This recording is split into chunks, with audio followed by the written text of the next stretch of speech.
Bonsoir à tous, bienvenue dans cette édition spéciale. Après la libération, la sortie de prison du journaliste irakien Muntazir El-Zaidi, inculpé en 2008 pour avoir lancé ses chaussures sur George Bush, eh bien nous avons pu rencontrer l'un des souliers volants. Bonsoir, merci de nous accorder cet entretien. Je vous propose tout de suite, pour se remettre les choses en mémoire, de revoir cette fameuse scène, cette conférence de presse que vous allez nous commenter. Tout à fait. Ouais, ça c'est mon frère Hamed, dommage. Et ça c'est moi, ça c'est moi que... Ah, ça c'est vous, ouais, la deuxième chaussure. Oui, c'est ça, voilà. Est-ce que vous pouvez nous raconter comment a commencé cette journée? C'est pour un journée complètement normale. Il n'y a rien à signaler, rien de spécial. Pas de serrage, pas de cailloux par terre, pas de... rien. Normal, une journée complètement normale.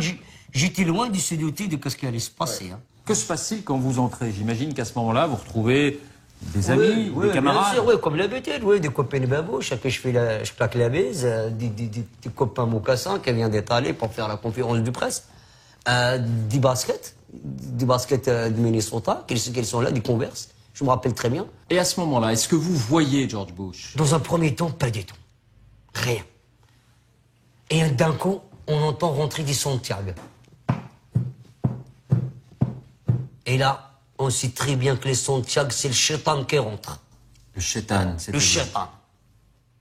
Belzébuth. Le diable? Le diable. De qui parlez-vous? George Bush fils. C'est comme ça que vous l'appelez?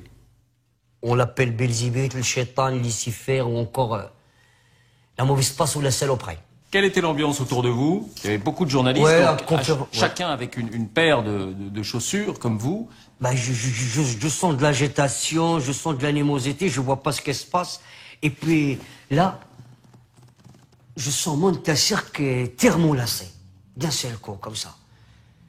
Et qui me retire de lui-même. Vous aviez déjà connu une situation comme ça, d'être délacé aussi vite? J'ai déjà ressenti ça, oui. Un jour, il l'avait fait avec un épicier qui lui devait de l'argent. Montassir, il l'a retiré d'un seul coup dans sa tête, bien visé, alhamdoulilah.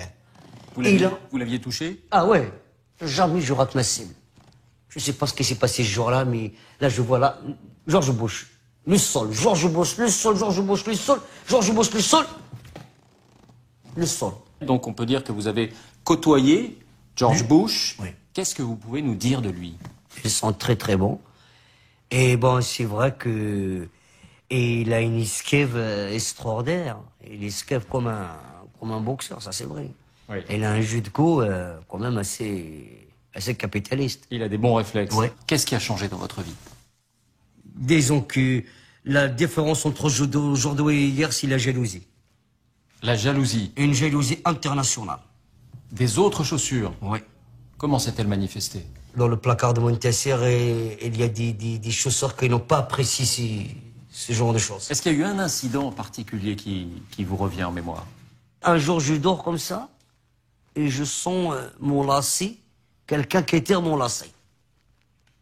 Je dis, tiens, ça c'est bizarre. Je dis rien, parce que je suis gentil. J'essaie de redormir et me retire mon lacet. J'ai dit, ça c'est incroyable, ça, 9 ans de placard, jamais personne ne m'a cassé la tête. Et là maintenant, avec tout ce brûlé à la médiathèque, là, toutes les chaussures, elles sont jalouses. Et là, vous avez vu qui a fait le coup ce jour-là? Qui a tiré ses lacets? Oui. Qui était-ce? Je peux le dire. Une tongue. Madine China. Elle me dit, tank, tong. Je m'en fous. Je m'en fous de ces histoires. Je la chope, je l'attrape la languette. Et je l'étouffe. Je l'étouffe sa languette. Et je lui dis, dès que t'es un chausson. Dès que t'es un chausson. Elle me dit, je ne dis pas que je suis un chausson. Je ne dirai jamais que je suis un chausson. Je dis, ta gueule. Dès que t'es un chausson, je force. Elle a fini par abdiquer et dire que c'était un chausson. Elle me dit, ouais, je suis un chausson. Je dis, ça se voit. Une indiscrétion nous a signalé que vous comptiez peut-être écrire vos mémoires. C'est vrai, David. Vous avez raison. Je crois que toute la jeunesse doit connaître cette histoire. Et je suis en ce moment pour parler avec Bata, qu'elle veut éditer mes mémoires. Et le New York Times a signalé qu'il y aurait peut-être une adaptation au cinéma. Qui pourrait interpréter votre rôle? La chaussure du George Clooney. En personne? Ouais, c'est le top, quoi. C'est vrai, quoi. Avec Et à la réalisation? Steven Spielberg. Les plus grands se bousculent autour de vous. Vous connaissez Steven Spielberg? Oui. C'est lui. C'est lui, Inch'Allah, qu'il va réaliser ce film. Qu'il a fait... Jurassic Park, Voilà. Les Dents de la Mer, Voilà. Et puis... d'autres films. oui. Tout ça, c'est lui qui l'a fait. Et dans l'immédiat, vous comptez prendre du repos? Ouais. Là, ça y est, je suis fatigué, c'est vrai. Ça m'a quand même un peu bousculé tout ça. Et je veux aller en vacances. Là, je vais partir en vacances un petit week-end avec des copines claquettes. On va aller là dans le... Inch'Allah, dans le bassin d'Arcachon. Ah ouais, ben je connais pas, hein, je connais pas. Alors, je visite la France avec ces copines-là qui bourlinguent pas mal. Bon, voilà, c'est pour poser. Merci beaucoup. Mais c'est vous. Nous avons accordé cet entretien.